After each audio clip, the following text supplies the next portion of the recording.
اللہ علیہ وسلم نے فرمایا جب اللہ تعالیٰ کسی کا چھوٹا بچہ اس کو اللہ تعالیٰ موت دیتا ہے نا، اپنے پاس بلا لیتا ہے، تو اللہ تعالیٰ فرشتوں سے فرماتا ہے اے میرے فرشتوں تم نے میرے بندے کے دل کے ٹکڑے کو لے لیا۔ وہ عرض کرتے ہیں اللہ ایسے ہی ہے۔ اللہ تعالیٰ فرماتا ہے اچھا پھر یہ بتاؤ کہ اس نے کیا کہا؟ فرشتے عرض کرتے ہیں اللہ اس نے آپ کی تعریف بیان کی، آپ کی حمد بیان کی۔ اللہ تعالیٰ فرماتا ہے اچھا ایسے کرو میرے بندے کے لیے جنت میں ایک محل بنا دو اور اس کا نام رکھو بیت الحمد، یہ حمد تعریف کا گھر ہے، اس کا نام یہ رکھو۔ تو فرشتے ایسے ہی کرتے ہیں۔ تو میرے بھائیوں اور دوستوں، اللہ تعالیٰ کی ذات بہت بڑی ذات ہے۔ کیا بات ہے؟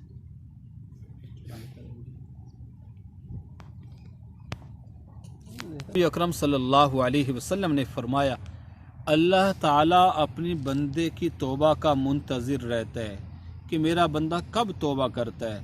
ان اللہ یبسط یدہ باللیل لیتوب مسیء النہار ویبسط یدہ بالنہار لیتوب مسیء اللیل۔ اللہ تعالیٰ ساری رات اپنے ہاتھوں کو پھیلائے رکھتا ہے۔ ہو سکتا ہے دن کو گناہ کرنے والا رات کو میری بارگاہ میں توبہ کر لے، اور پھر اللہ تعالیٰ سارا دن اپنے ہاتھوں کو پھیلا کے رکھتا ہے۔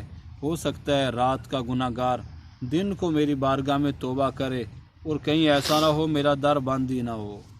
التائب من الذنب کمن لا ذنب لہ، توبہ کرنے والا گناہ سے ایسے ہے جیسے اس نے گناہ کیا ہی نہیں۔ سبحان اللہ۔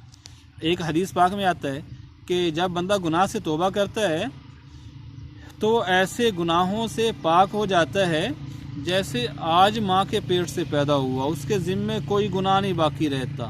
اللہ تعالیٰ سارے گناہ معاف فرما دیتا ہے۔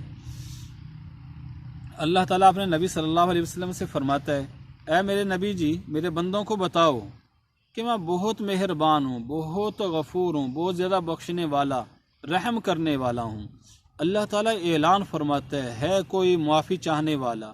صبح صبح تہجد کے وقت اللہ کی طرف سے آواز لگ رہی ہوتی ہے کوئی معافی چاہنے والا میں اس کے گناہوں کو معاف کر دوں، ہے کوئی سوالی میں اس کو دوں۔ لیکن میرے بھائیوں ہم پڑے سو رہے ہوتے ہیں، اس وقت آدمی اٹھے اللہ کی بارگاہ میں اللہ سے مانگے۔ فرمایا تہجد کی نماز ضرور پڑھا کرو۔ اگر مجھے اپنی امت کے مشقت کا خوف نہ ہوتا تو میں تہجد کو لازمی قرار دے دیتا۔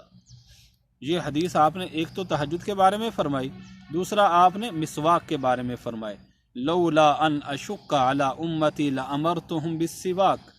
اگر مجھے مشقت کا ڈر نہ ہوتا اپنی امت پر تو میں مسواک کو ہر نماز کے وقت لازم کر دیتا۔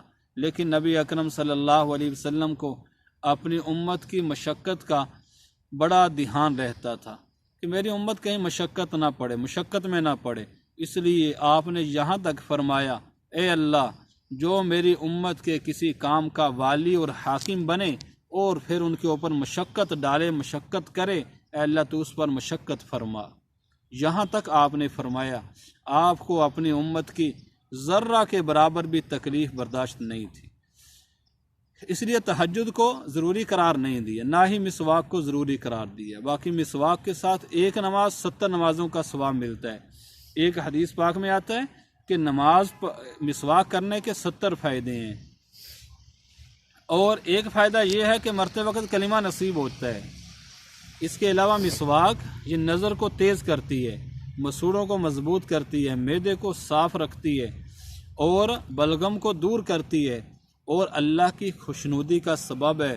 نبی اکرم صلی اللہ علیہ وسلم اتنے مسواک فرماتے تھے کہ آپ فرماتے تھے کہ مجھے ڈر لگنے لگ جاتا ہے کہیں میں اپنے منہ کو نہ چھین لوں۔ حضرت جبریل علیہ السلام جب بھی آتے وہ آپ کو فرماتے یا رسول اللہ آپ مسواک فرما لیں، حالانکہ آپ کو مسواک کرنے کی کیا ضرورت تھی، آپ تو سراپا خوشبو تھی، آپ کی ہر چیز خوشبو تھی، لیکن کس لیے؟ ہماری تعلیم کے لیے۔ حضرت جبریل علیہ السلام آپ صلی اللہ علیہ وسلم کو حکم دیتے تھے اللہ کی طرف سے امت کی تعلیم کے لیے۔ تو نبی اکرم صلی اللہ علیہ وسلم کی ایک بیوی ہیں، ان سے کسی نے پوچھا کہ جب آپ صلی اللہ علیہ وسلم گھر میں تشریف لاتے تھے تو کیا عمل کرتے تھے داخل ہوتے؟ فرمایا کہ مسواک کرتے تھے۔